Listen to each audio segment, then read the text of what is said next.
ये जो बारली माता कहता है, जिसको मैं अपमान की बात कहता हूँ, बारली माता है, ये कब पैदा हुई थी मुझे बता दीजिएगा। अगर ये कहता बिदरली माता है, ये कहता और कोई माता है, ये कब पैदा हुई थी, इनका बाप कौन था, आगे और कौन था, तो मेरे खिलाफ एक FIR दर्ज कराए। मैं बोलता हूँ उनसे कड़वा। तो बाबा साहब अम्बेडकर ने साक्षात कहा था कि मैं ब्रह्मा विष्णु और महेश को कभी नहीं मानूंगा, भगवान नाम की चीज़ ही नहीं है। तो उनके खिलाफ भी एक FIR दर्ज करा दे। पत्थर पूजने से अगर मुझे भगवान परमेश्वर मिले तो मैं पूरे पहाड़ को पूजूं, ऐसा कुछ भी नहीं है। ये सारी चीज़ें हम लोगों ने चला रखी हैं। नमस्कार, आप सभी का RSP न्यूज और N5 मीडिया पे स्वागत है। आज हम रिपब्लिक पार्टी के प्रवक्ता सुनील गहलोत जी के पास मौजूद हैं। कबीर जयंती के अंदर रामचंद्र जांगड़ा के एक बयान को लेकर के नवीन जैन है जो FIR कराने के लिए पहुंचे हैं, उसी को लेकर जानते हैं आखिर क्या पूरा मामला है। सुनील जी, सबसे पहले तो आपका RSP न्यूज और N5 मीडिया पे स्वागत है। जी धन्यवाद। आपका भी यहाँ पर हमारे कार्यालय में पहुँचे हैं, आपका न्यूज़ चैनल का, आपके सभी जितने व्यक्ति देख रहे हैं चैनल को, उन सभी का भी मैं स्वागत करता हूँ। कबीर जयंती में जो रामचंद्र जांगड़ा ने जो बयान दिया था, उसको लेकर के नवीन जैन जो है FIR कराने के लिए जो है पहुंचे हैं। आखिर ये मामला है क्या, इसके बारे में विस्तार से जो हमारे दर्शकों को बताएं।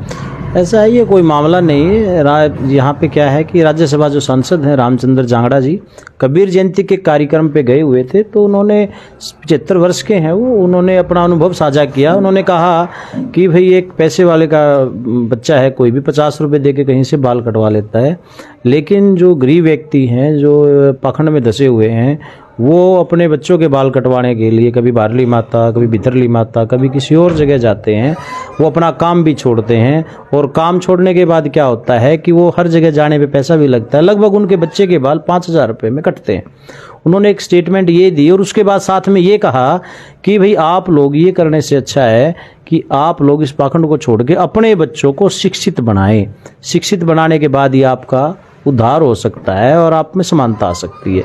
ये एक मामला था जो उन्होंने कॉमन, एक जैसे पिता अपने बच्चे को कह देता है, 75 वर्ष के हो चुके हैं, तो जितने वहाँ बैठे थे उनसे उम्र में कम थे, उन्होंने एक समझाने की बात कही।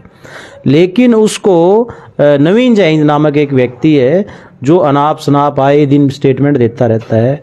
वो ऐसी स्टेटमेंट देता है कि कई बार बहन बेटियाँ इकट्ठी बैठी हो तो उसको सुनना नहीं पसंद कर सकती। ऐसी स्टेटमेंट वो देता रहता है। उसका नेचर ही ऐसा है। वो कभी गदा हाथ में ले लेता है, कभी भगवान परशुराम जी का एक फरसा है वो हाथ में ले लेता है। वो युवाओं को गुमराह करना चाहता है। तो वो क्या करता है कि उनको, मैं ही कहता हूँ कि देश के अंदर ये देश संविधान से चलता है, वहाँ पर ये फरसे का किसी और चीज़ की कोई चीज़ों की जरूरत ही नहीं है। वो कलम की बात करे। और ब्राह्मण समाज के व्यक्ति, उस समय के सबसे पढ़े लिखे विद्वान व्यक्ति थे, जो संस्कृत के ज्ञाता थे, उन लोगों के हाथ में तो उस समय कलम थी। तो उसके बाद कलम सभी के पास होनी चाहिए। लेकिन आज के युवाओं को उसने भगवान परशुराम का फरसा दे दिया, उस फरसे से वो गुमराह होने के लिए जा रहे हैं। तो उस वजह से ही उस व्यक्ति ने उस स्टेटमेंट को लेके रोहतक के अंदर एक चौकी के अंदर गया और राज्यसभा सांसद रामचंद्र जांगड़ा जी के खिलाफ कह रहा है कि FIR दर्ज करो। कानून के अंदर इस चीज़ का कोई प्रावधान नहीं है। वो सिर्फ और सिर्फ आए दिन ऊट पटांग स्टेटमेंट देता रहता है, उछलता कूदता रहता है बंदर की तरह, उसका यही काम है। तो वहां पे वो गया है शिकायत लेकर। नवीन जैन का ये भी कहना है कि देवी देवताओं का अपमान किया, इसके बारे में आप क्या कहना चाहेंगे? ऐसा कुछ भी नहीं है, और सभी व्यक्ति आजाद होते हैं, कोई किसी देवी देवता को माने या ना माने। तो वो कोई किसी के ऊपर पाबंदी नहीं लगा सकता। और वो कहता है कि भाई उन्होंने अपमान किया। अपमान वाली बात आप बताएं कि उन्होंने ऐसा क्या कहा है।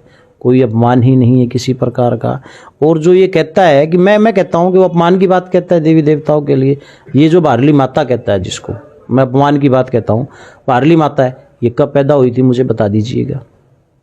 अगर ये कहता बिदरली माता है, ये कहता और कोई माता है, ये कब पैदा हुई थी, इनका बाप कौन था, आगे और कौन था, तो मेरे खिलाफ एक FIR दर्ज कराए। मैं बोलता हूँ उनसे कड़वा। जो रामचंद्र जांगड़ा जी ने बात नहीं की, वो बात मैं कहता हूँ कि मुझे ये बताए कि उनका इतिहास क्या था, कहाँ से पैदा हुई।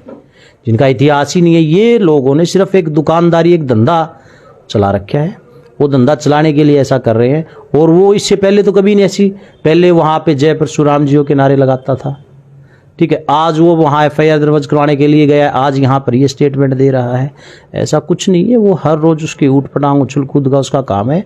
वो अपनी हैसियत में रहे, औकात में रह के बात करे, और इन लोगों को परेशान ना करे। और विशेषकर मैं बता दूं कि शिक्षित वर्ग के लोगों को, जो शिक्षा के प्रति जागरूक है, उन लोगों के खिलाफ तो बिल्कुल ही ना बोले। अगर इसने कोई शिकायत दर्ज करानी है तो अम्बेडकर जी के खिलाफ कराओ। उनकी 22 प्रतिज्ञाएं हैं जिनको पूरा देश के अंदर वो प्रचलित है। उसमें बाबा साहब अम्बेडकर ने साक्षात कहा था कि मैं ब्रह्मा विष्णु और महेश को कभी नहीं मानूंगा, भगवान नाम की चीज ही नहीं है। तो उनके खिलाफ भी एक FIR दर्ज करा दे। ऐसे ही कबीर जयंती पर भी राज्यसभा सांसद जी ने भी वो बात कही। कबीर जी की एक बात थी कि अगर एक पत्थर पूजने से अगर मुझे भगवान परमेश्वर मिले तो मैं पूरे पहाड़ को पूजूं।